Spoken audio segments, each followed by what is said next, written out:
wabarakatuh.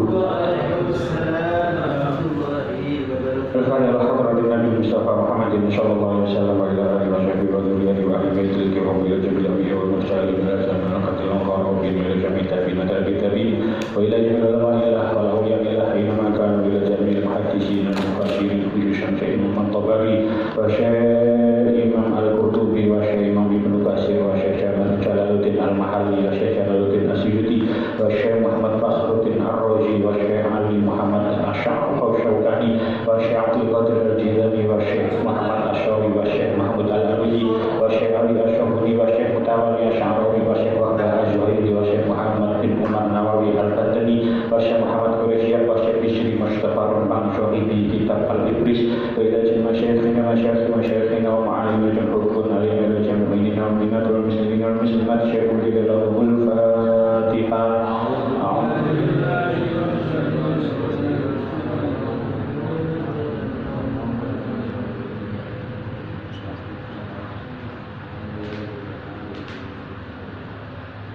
Bismillahirrahmanirrahim. Kita lanjutakan surah Al-Baqarah ayat 129. Qala Allah Ta'ala fil Qur'anil Karim, A'udzu billahi minasy syaithanir rajim. Bismillahirrahmanirrahim. Wa min haitsu kharajta fawalli wajhaka syatral masjidil haram wa innahu lal haqqu mir rabbik wa ma Allahu bighafilin 'amma ta'malun. Wa min haitsu kharajta fawalli wajhaka syatral masjidil haram wa haitsu ma kuntum fawallu wujuhakum syatrah li'alla yakuna lin-nasi 'alaikum hujjah illa alladhina zalamu minhum fala takhshawhum wakhshawni wa liutimma ni'mati 'alaikum wa la'allakum tahtadun.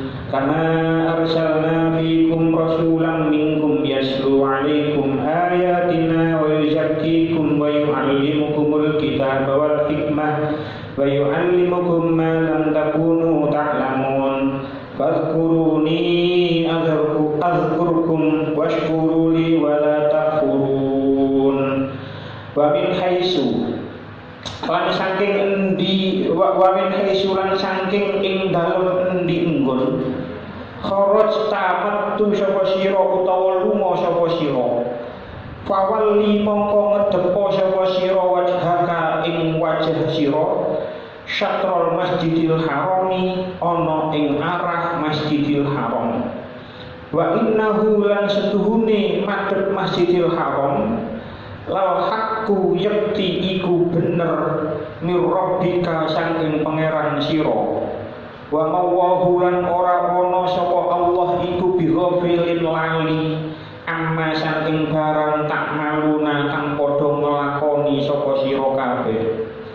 Wa min haitsu lan saking endi nggon kharajta metu sapa sira fawalli mongko ngadhepa sapa sira wajhaka ing wajah sira syatrul masjidil harami ana ing arah masjidil haram wa haitsu ma kuntum lan ing dalem endi nggon tinemu sapa sira kabeh fawallu mongko ngadhepa sapa sira kabeh wujuhakum ing pira-pira wajah sira kabeh syatrahu ana ing arah masjidil haram li alla yakuna supaya ora ana iku linnasi tumrape menungso alaikum ing atase sira kabeh apa hujjatun hujjah illal ladzina kejaba wong akeh zalamu kang padha zalim sapa alladzina minhum saking nas fala takhshawhum mongko aja padha wedi sapa sira kabeh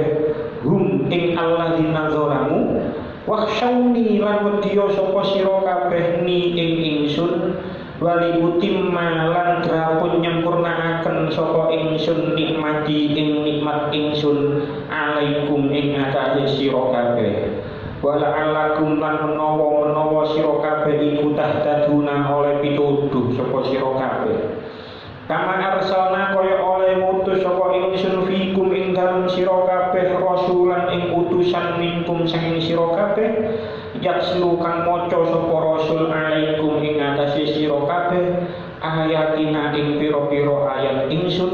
wa yuzakkikum lan bersihaken sapa Allah kum ing sira kabeh wa yu'allimukum lan mulang sapa Allah kum ing sira kabeh alkitab ing kitab wal hikmah lan hikmah wa yu'allimukum lan mulang sapa Allah kum ing sira kabeh ma ing barang lan takunu kang ora ana sapa sira kabeh iku tak lamuna padha ngerti sapa sira kabeh ing man fadkuruni mongko ilingo sapa sira kabeh ni ing ingsun azkurkum mongko iling sapa ingsun kum ing sira kabeh waskuru lan padha syukur sapa sira kabeh li ing ingsun wala takfurun lan aja padha kufur sapa sira kabeh ing ingsun.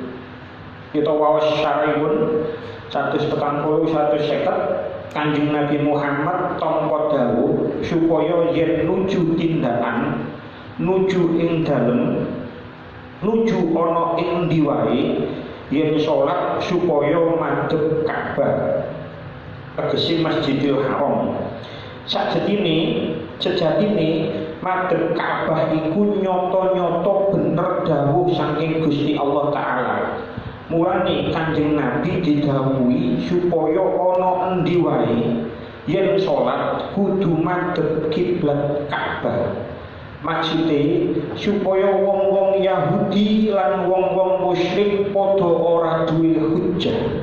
Tegese mengkene nalika Kanjeng Nabi anyar-anyaran ana ing Madinah, Kanjeng Nabi madhep Baitul Muqaddas. Karo-karo ni golongan Yahudi lan golongan musyrikin padha nyela, padha menghina, padha nyela mengkene. Wong-wong Yahudi padha muni Muhammad iku ora gelem nganggo agama kita, agama Yahudiyah, nanging kiblate anut kiblat kita.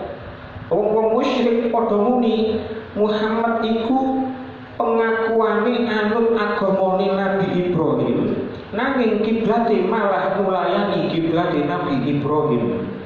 Kanthi anane perintah saking pangeran kang teges dan bolang-baleni supaya madhep Masjidil Haram, golongan loro mau nuli padha kecelik lan padha rumangsa ora duwe hujjah maneh.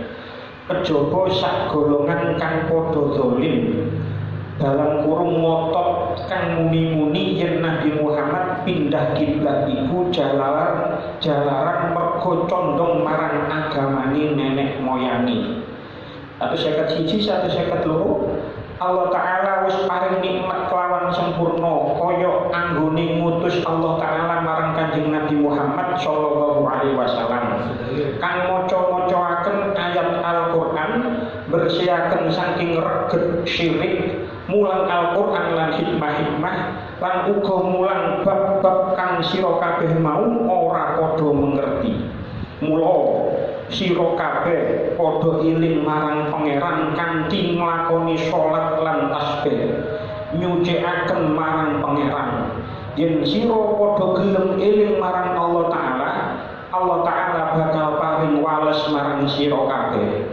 Lan sira kabeh supaya padha syukur nyukuri nikmate Allah Ta'ala, aja padha nglakoni maksiat. Terus pertemuan kita dari awal juz 2 dari awal juz 2 niki ayat 142 niki sampai akhir niki tasik membahas kiblat terus. Jadi makanya niki mangke penjelasannya singkat-singkat mawon karena memang tidak begitu panjang tentang tafsir-tafsir. Karena kita membahas masalah kiblat niki ket awal juz kali sampai niki mangke bikin insyaallah sampun mboten. Jadi kita waos wa min haitsu kharajta fawalli wajhaka syatrul Masjidil Haram. Dan dari mana saja kamu keluar, maka hadapkanlah wajahmu kepada arah Masjidil Haram. Wa innahu lal haqqu mir rabbik. Sesungguhnya itu benar-benar hak, benar-benar yang sesuatu yang hak dari Tuhanmu. Wa mawwahu bighafilin amma ta'malun. Dan Allah sekali-kali tidak lalai dari apa yang kamu kerjakan. Wa min haitsu kharajta fawalli wajhaka syatrul Masjidil Haram. Dan dari mana saja kamu keluar, maka arahkanlah, palingkanlah wajahmu ke arah Masjidil Haram. Wahai summa kuntum, dimanapun kamu berada, fawallu wujuhakum syatra, maka arahkanlah wajahmu ke arah Masjidil Haram.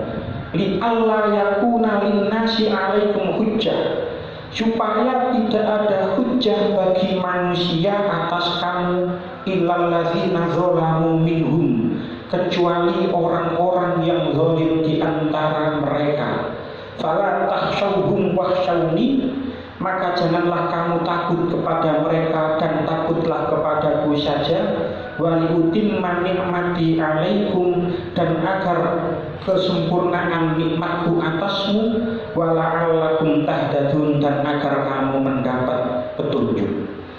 Gusti Allah mengulang perintah menghadap Ka'bah, kiblat marang Ka'bah niku sampai ping 3. Jenengan tingali ayat 144 niku Gusti Allah dawuh bahwa liwajhaka syatrul Masjidil Haram. Dan ayat 149 nggih ngoten, dan ayat 150 nggih ngoten, dibolak-balik. Dibalan-balani untuk sholat itu supaya menghadap Masjidil Haram. Maksudnya itu Ka'bah, tapi sing dimaksud sing ditulis sing di redaksi katanya Masjidil Haram, tapi maksudnya Ka'bah. Mengapa kok Allah mengulang ini sampai 3 kali? Penggone tafsir Ibnu Katsir dikatakan hadza amrun salisun minallahi ta'ala. Ini adalah perintah Allah yang ketiga, istiqbali Masjidil Haram, untuk menghadap Masjidil Haram. Mengapa kok min jami'i aqtaril ardi, dari mana saja kamu berada di sisi bumi. Jadi teng bumi mawon, teng bumi mana saja sholat kudu madhep Masjidil Haram. Mengapa kok Allah mengulang ini sampai 3 kali? Ulama berbeda pendapat. Terus Ibnu Katsir, niki pendapat dari Imam Ibnu Abbas.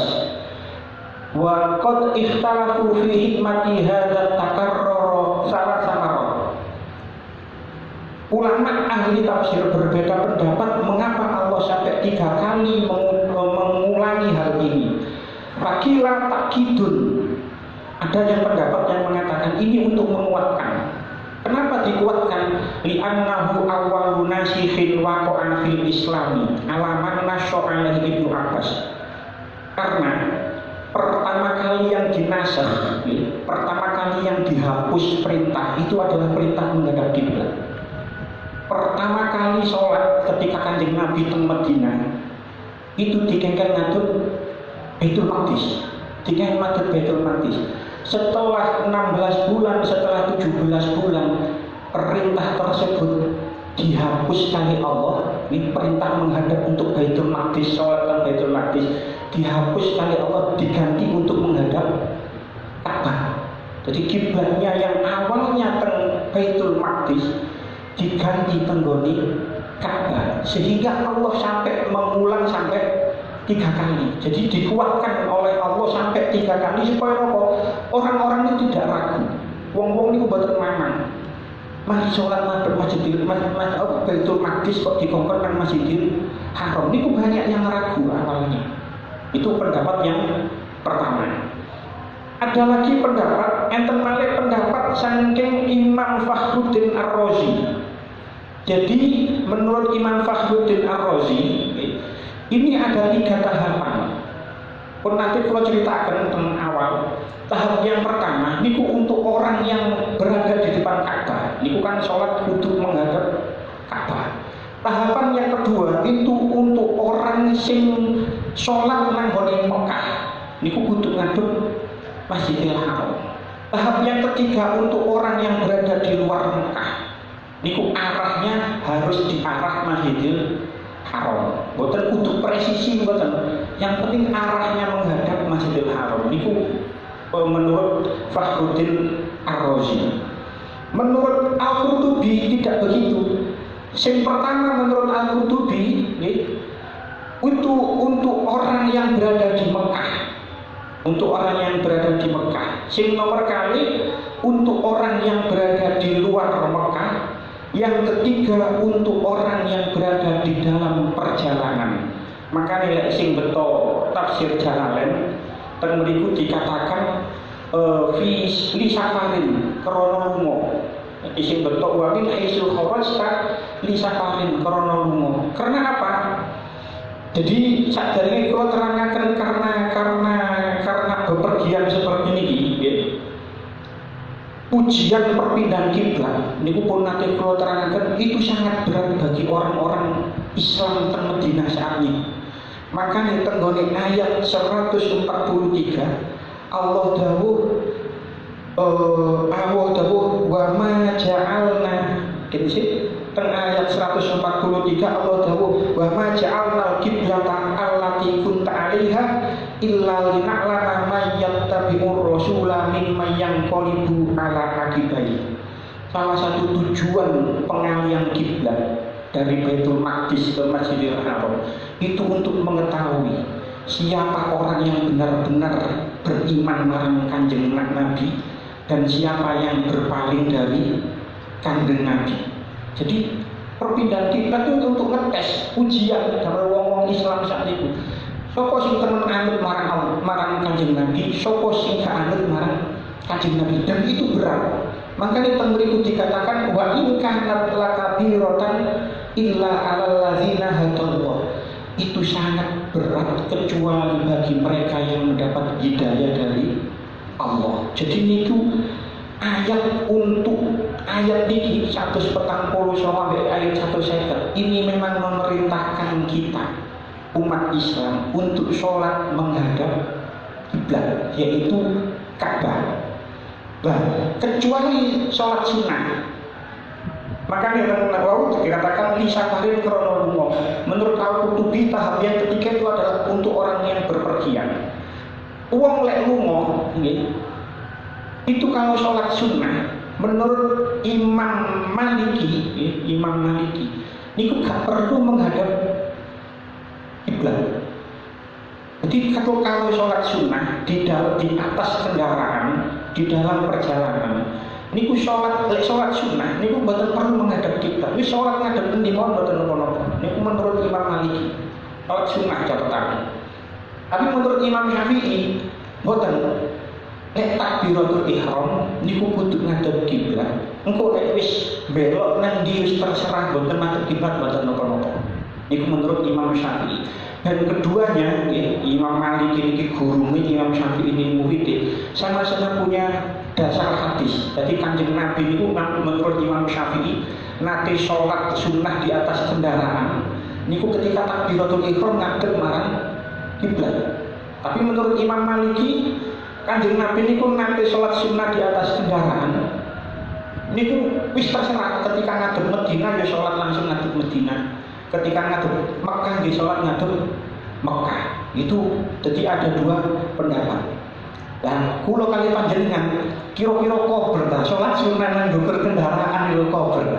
Kira-kira numpak bis durung sholat duha, sholat duha nang ngene ndukur bis kira-kira kober napa mboten? Kira-kira mboten. Jadi paling mboten iki ternyata Kanjeng Nabi niku ketika perjalanan masih melakukan sholat sunnah. Padahal pada saya itu durung ono bis, durung ono mobil, tasik numpak unta. Tasik numpak unta niku cek kober sholat sunnah. Lah kula panjenengan wis gak kober wis. Sebenarnya bisa. Sebenarnya bisa untuk sholat sunnah di atas bis, di atas kereta masih bisa. Dia lebih longgo terserah menghadap kemana. Ada dasarnya sendiri-sendiri. Boten madhep kiblat nggih angsal. Syarat takbiratul ihram kudu ngadep kiblat itu menurut Imam Syafi'i. Lah pertanyaannya, ayat ini kan memang ditujukan kepada kita semua orang Islam untuk sholat menghadap kiblat, dan kiblat kita itu adalah Ka'bah. Dikatakan temriki wa innahu lal haqqu min rabbik. Ini adalah yang hak dari Tuhanmu. Jadi wis setelah ayat ini itu tidak mungkin lagi kiblat berubah. Jadi kiblat kita itu tetap Ka'bah, ila yaumil kiamah itu tetap Ka'bah. Dan ini salah satu pertanyaan kubur. Jadi ini kudu dicekel temenan. Jadi kiblatmu apa? Ka'bah kiblatku. pertanyaanku. Salah satu pertanyaan kubur seperti ini. Masih di antara kita dari tahu orang sing nang kuburan, terus tahu orang sing mendapatkan pertanyaan ini, tapi dalam keyakinan kita, ini adalah salah satu pertanyaan kubur. Kita tahu tentang kuburan kiblatmu, dan kita harus yakin seyakin-yakinnya kalau kiblat kita itu adalah Ka'bah.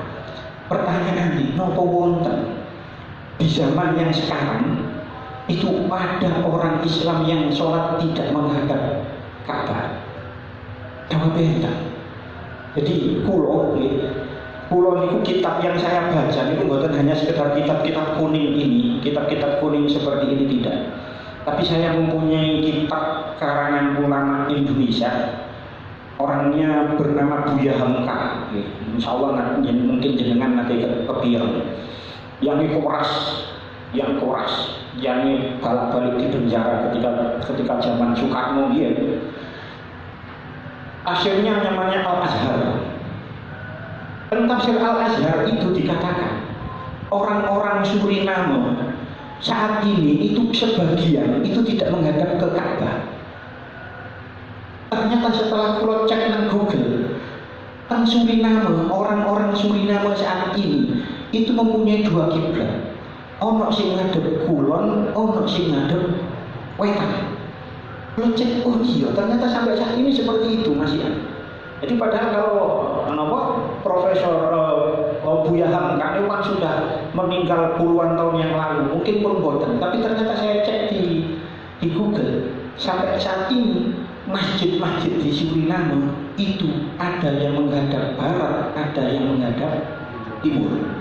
Suriname itu adalah negara teng benua Amerika Tengah mereka, tonggoi Brasil, tonggoi Bolivia, tonggoi Venezuela. Jadi daerah Amerika Tengah mereka, koncoi Argentina, koncoi Peru, kayak macam itu.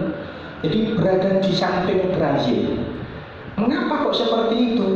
Ceritanya ketika tahun 1890-an, wong-wong Jawa niku digawa nang nggone Suriname ambek Belanda. Dikatakan coro jadi karyawan kontrak, jadi buruh kontrak. Dijak nang nggone Suriname.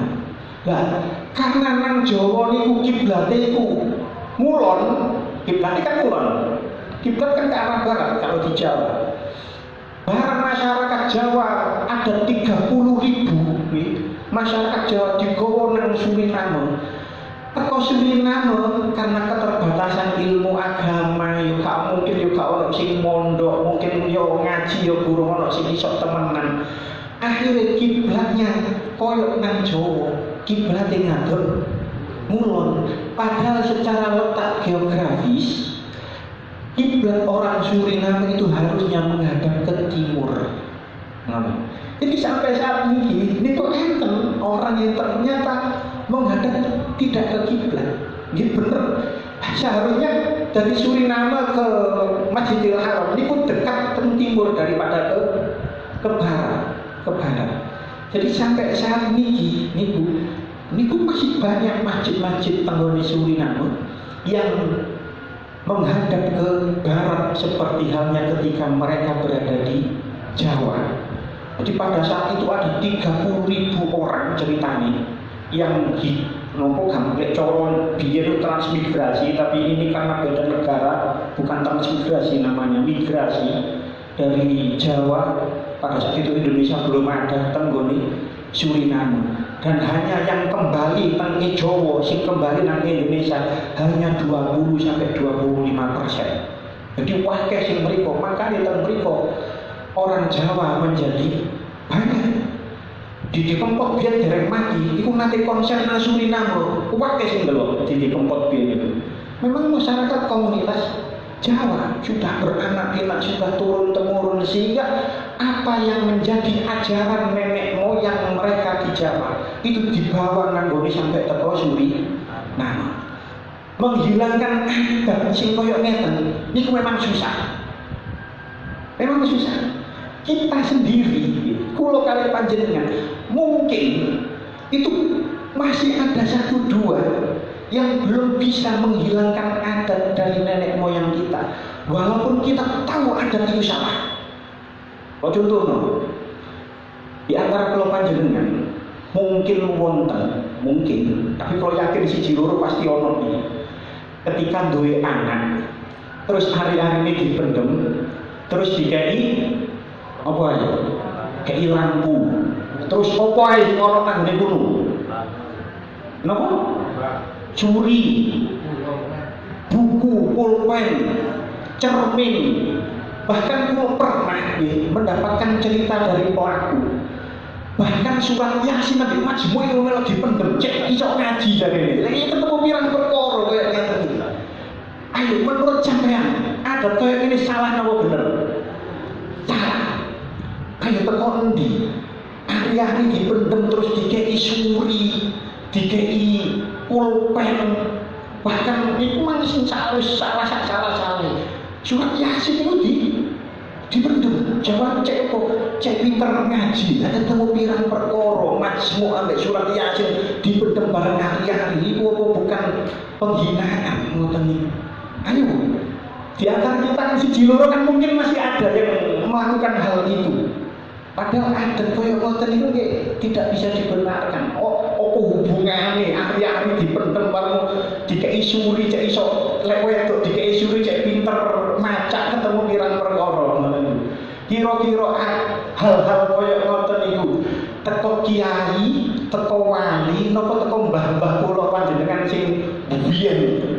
Wis mbah-mbah sing mungkin nggih, mbah-mbah kula mbah panjenengan dia sing membuat adat seperti ini, mungkin durung iso ngaji. Mungkin belum iso ngaji. Jadi hari-hari dipendem ambek hal-hal yang seperti itu.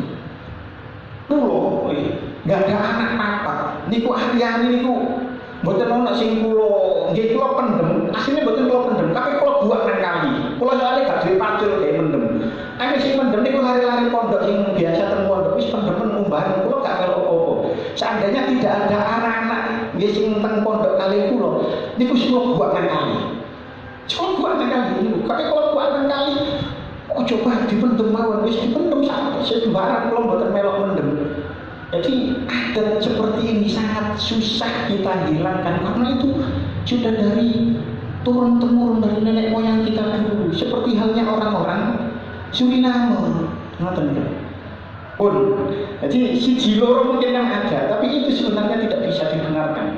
Pokoknya sampai di koyo ngoten pun jelas salah ini sampai nopo namanya mendem surat Yasin sampai ayat-ayat Al-Quran yang mulia kok sampai dipendem nang jero niku pun jelas-jelas salah. Jadi kalau ada satu dua di antara kita sing masih melestarikan adat seperti itu seharusnya tidak usah diteruskan.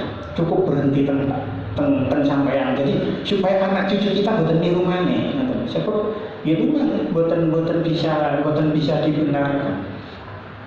Lanjutannya ayat, kenapa kok Allah memindahkan kiblat? Ada tiga manfaat. Satu, tenggone kiblat itu tenggone ayat 150 dikatakan li alla yakuna linnasi 'alaikum hujjah, agar tidak ada hujjah bagi orang-orang Yahudi dan orang-orang musyrik atas kamu semua. Jadi, tenggone sarai maupun diterangkan begitu niki teng sarai ini sami kali tenggone tafsir Jalalain. Orang-orang Yahudi kali orang-orang musyrik niku mengatakan koyok ngeten. Bolak-balik mengatakan koyok ngeten. Orang-orang Yahudi itu mengatakan yajhadu dinana wa yasba'u kiblatana. Muhammad itu aneh dari wong Yahudi. Gak gelem agamane siji ambek kita, tapi kiblate kok padha. Kiblate masih sama-sama Baitul Maqdis. Muhammad itu aneh. Agamane gak gelem padha mbek kene, tapi kiblate kok padha karo kene, jare wong Yahudi. Terus wong musyrik wa qaulul musyrikina yad'i millata Ibrahim wa yukhalifu kiblatahu. Terus wong musyrik beda lagi. Muhammad itu aneh. Ngakune jare nerusno agamane Nabi Ibrahim. Tapi kiblate kok beda ambek Nabi Ibrahim. Karena pada saat itu kiblatnya Nabi Muhammad dan Baitul Maqdis itu menjadi olok-olok kaum Yahudi dan kaum musyrik. Makanya Allah mengulang-ulang perintah untuk menghadap ke Masjidil Haram ini sampai 3 kali. Salah satunya ini memang supaya kita mempunyai hujah.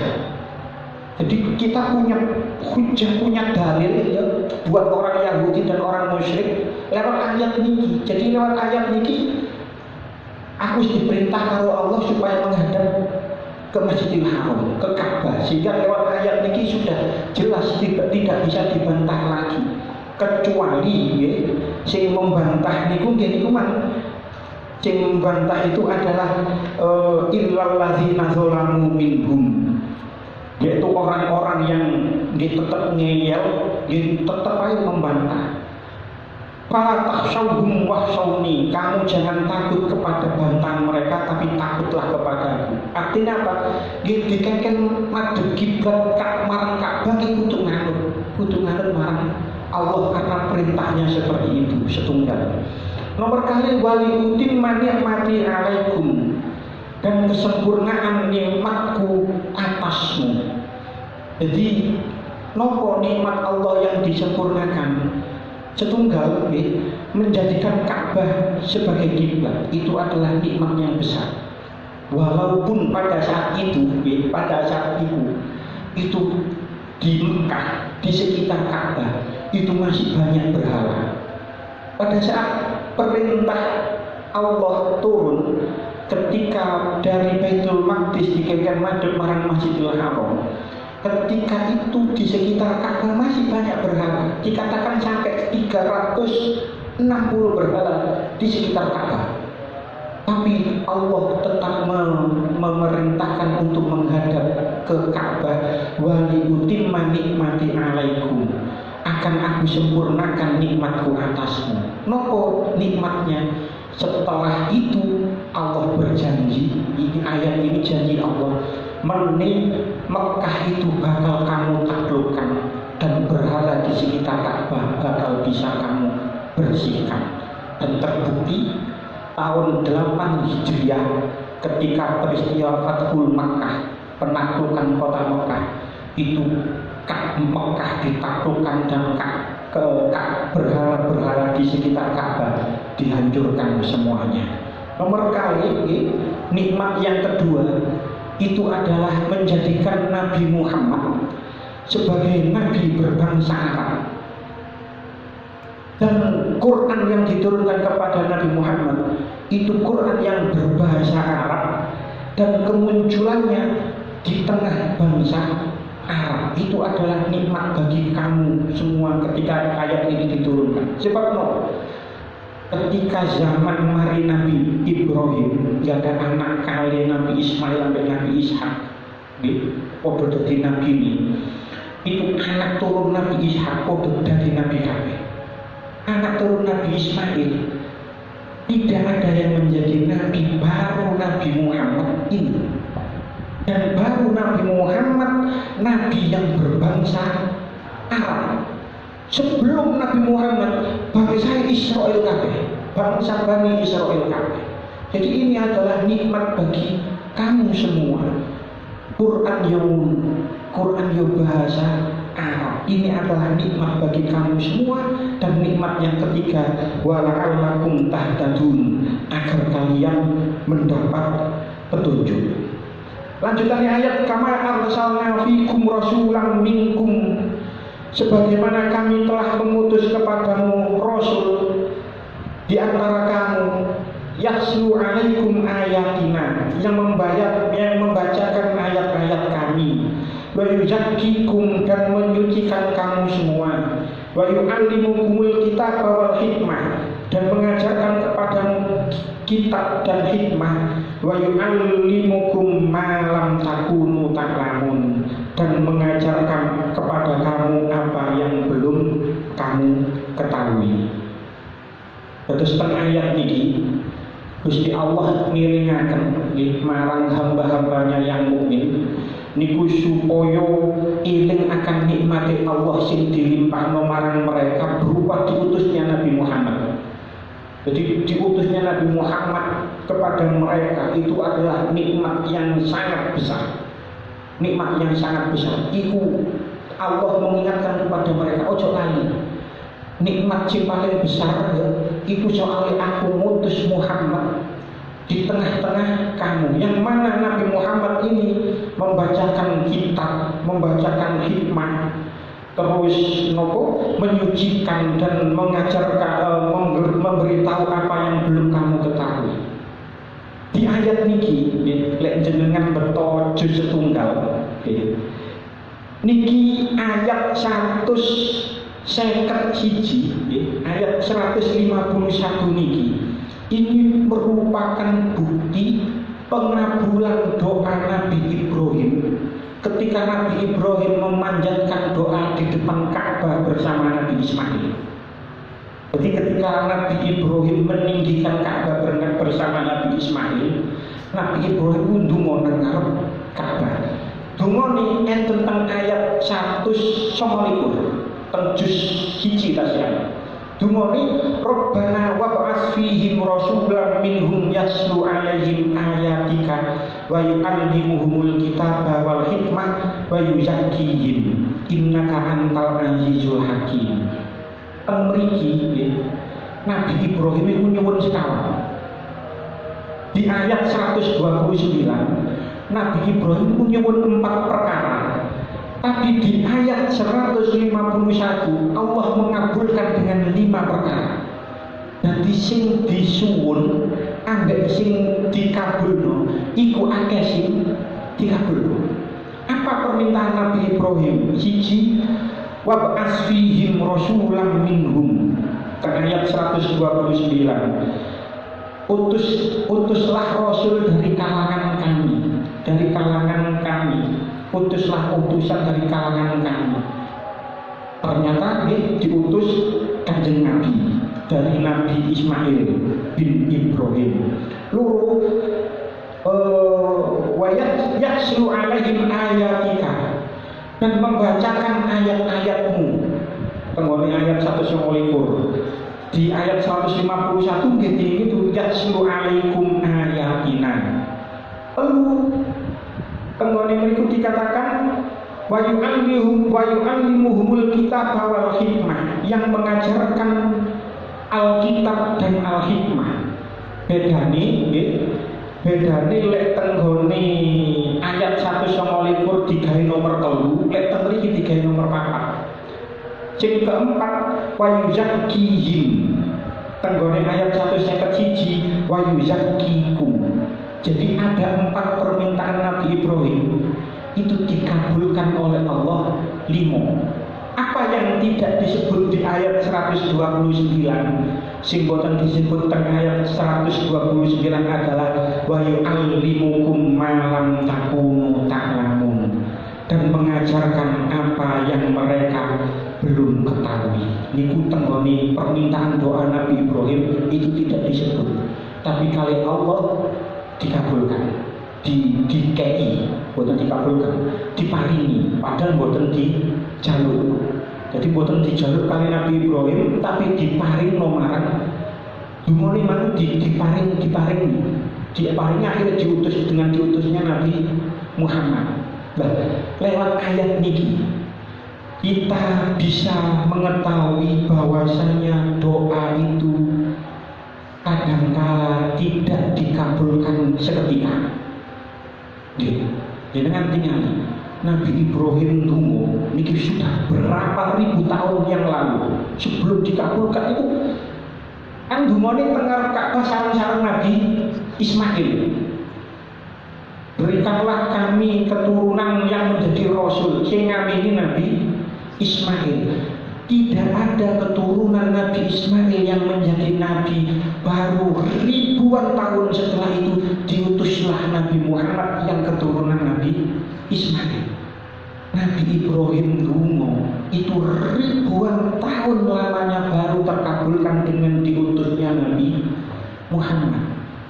Dengan tinggal Nabi Ibrahim sing wis nabi, gak terima nabi, rasul, gak terima rasul ya ulul azmi.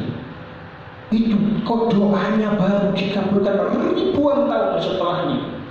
Makanya kula panjenengan menawi enten kesuksesan yang kita raih saat ini, kesuksesan entah duniawi, entah kesuksesan pekerjaan, apapun itu bentuknya, atau jabatan yang tinggi, itu bisa jadi bukan karena doa dan usaha kita, bukan, tapi itu bisa jadi karena doa mbah-mbah kita dulu.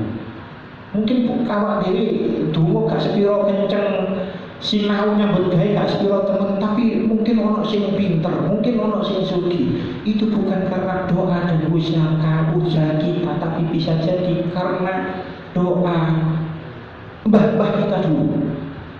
Dan lewat ayat niki kula kali panjenengan jangan pernah letih untuk berdoa. Walaupun bisa jadi apa yang kita minta itu tidak dikabulkan untuk kita, tapi nanti doa yang kita panjatkan akan dikabulkan untuk anak cucu kita. Mungkin jenengan ya Allah wis maca waki balik, wis njaluk wis sugih, wis wiritan wis sugih, kok gak sugih. Nggih mungkin anak putu panjenengan sing nampa sugih, nampa dungane jenengan. Mungkin mau seperti itu. Jadi kita jangan pernah letih untuk berdoa. Sebab Nabi Ibrahim mau koyo ngoten. Lan ayat terakhir, fadhkuruni adzkurkum washkuruni wala takfurun. Maka dari itu ingatlah kamu kepadaku, niscaya aku ingat kepadamu, dan bersyukurlah kamu kepadaku, dan janganlah kamu mengingkari nikmatku. Zikir fadhkuruni.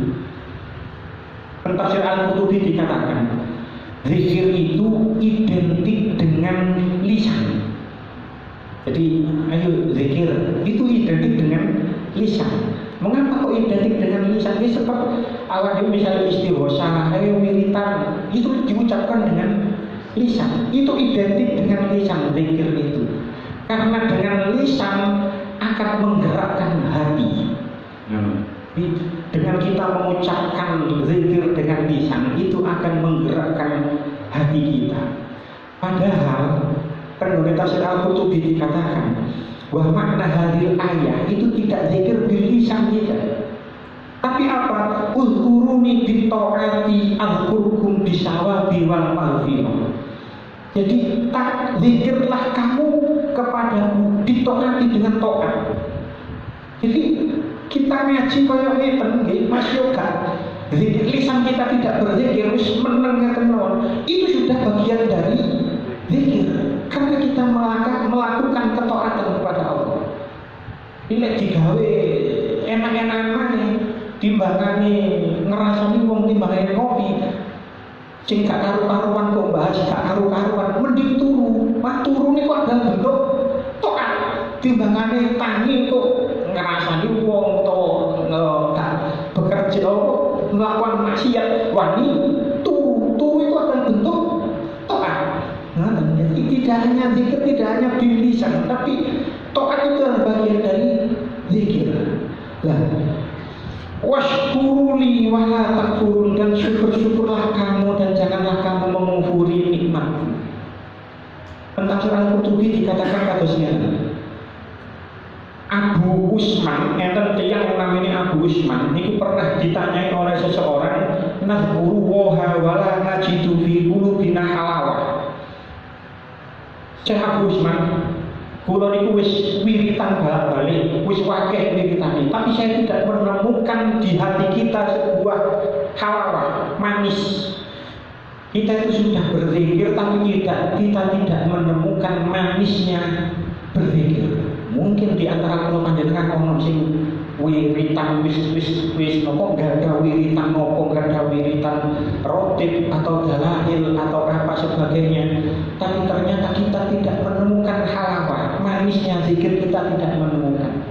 Terus jawab Abu Usman nopo, Ahmadullah ta'ala an zayyana jarihatan min jawarikum bitaati. Bersyukurlah, memujilah kamu kepada Allah, bersyukurlah kamu kepada Allah karena Ia telah memberikan anggota badan seluruh indera kita untuk dapat taat kepada Allah. kita niku sering kali niku tidak pernah bersyukur terhadap hal-hal yang kita anggap remeh. Sing kita anggap remeh nopo? Misalnya ngapunten pipis. Kita mari teng jeding saged pipis lancar niku wis gak ono sing syukur. Baru kita merasakan nikmatnya saged pipis lancar ketika anyang-anyangan. Ketika wis anyang-anyangan baru kita tuh merasakan Masya Allah enak ya iso pipis lancar niku ya. Utawa lek sing luwih dhuwur maneh gak anyang-anyangan kena batu ginjal. Itu baru bisa merasakan nikmatnya pipis secara lancar. Kita sering melupakan hal-hal yang kecil seperti ini. Kita tangi turu, pulau panjenengan, lek tangi turu. Niku nanti dungo alhamdulillahilladzi ahyana ba'da ma amatana wa ilaihi nusyur. Mungkin boten. Mungkin kita tangi langsung cekekal langsung nang jeding wis gak dungo koyo ngono tidak. Padahal bisa jadi ketika kita tidur kita boten tangi maneh niku nggih saged. Makanya dungane kan ngoten alhamdulillahilladzi ahyana ba'da ma amatana wa ilaihi nusyur. Ya Allah alhamdulillah kula makmur syukur marang panjenengan Allazi ahyana yang mana Engkau telah menghidupkan kami ba'da ma amatana setelah Engkau mematikan kami. Turu ini kan mati kecil. Ya seumpama mari turu boten tangi apa kan bisa saja kita setelah tidur ternyata tidak boten tangi.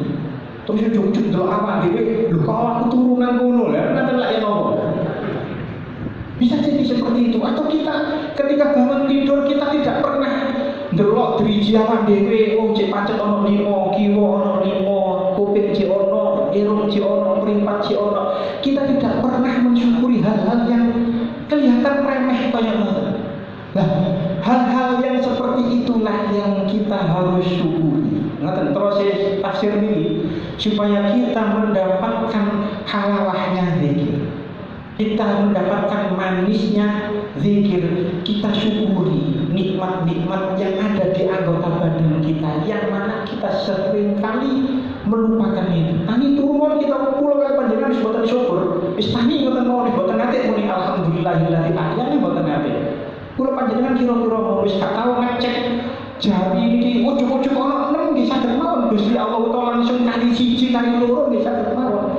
Karena kita lengkap kabeh kita syukur, kita tidak pernah mensyukuri nikmat-nikmat yang kelihatan remeh, tapi itu adalah nikmat yang harus kita syukuri agar kita bisa merasakan nikmat, kita bisa merasakan manisnya zikir yang kita kerjakan. Pun jangan semangat mugi-mugi tadi keterangan manfaat.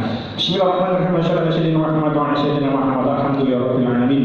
Allahumma shalli ala sayyidina Muhammadin sholatan tatma'innu biha qulubuna wa tanfa'u biha ulumuna wa taqdi biha hawaijina wa tadfa'u biha darajatina wa tahdi biha qaumana wa tukhrisu biha qulubana wa tulhimuna biha uluman ladunniya tuqimuna biha bisa'adati wal karamati ma'a dzurriyyatina wa tuksiru biha amwalana wa ashabana wa talamizana wa asqa'ana wa yafana wa tarzuquna Allahumma tamama ni'matika tamama rahmatika wa tamama ridwanika wa sholli wa sallim barik wa sholli adada ma khalaqta wa rajata wa amata wahida ilayhi min tusharril khalqi ajma'in alhamdulillahi rabbil alamin. Rabbana atina fid dunya hasanah wa fil akhirati hasanah wa qina adzabannar. Wa sallallahu ala sayyidina Muhammadin nabiyyi wa sallam. Alhamdulillahi rabbil alamin. Wassalamu alaikum warahmatullahi wabarakatuh.